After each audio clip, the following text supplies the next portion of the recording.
Up on the rooftop of the Muhtar Hotel, located right next to the Akçakale border crossing, a young Syrian girl belts out a poem she wrote.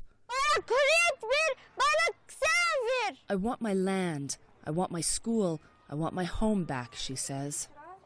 Rahma al-Hamoud is one of the 2 million Syrian refugees in Turkey, watching her country, and quite possibly her future, be destroyed.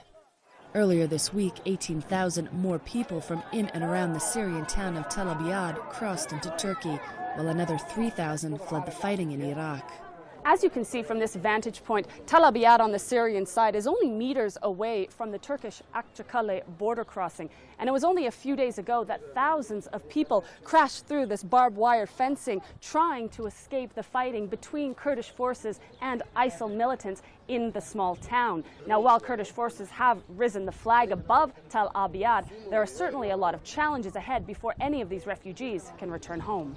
While Kurdish-led forces may have disrupted a main supply route for ISIL by reclaiming Tal Abyad, many former residents still worry about the threat posed by the militants.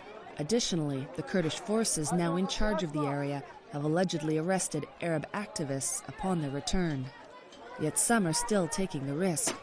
The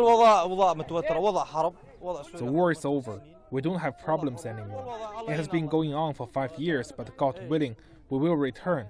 And I hope we can recover our house and belongings. We won't accept the Kurds because they are bad. This isn't their land. It has always been the Arabs' land. And we don't want our country to be ruled by Kurds. We will stand against them.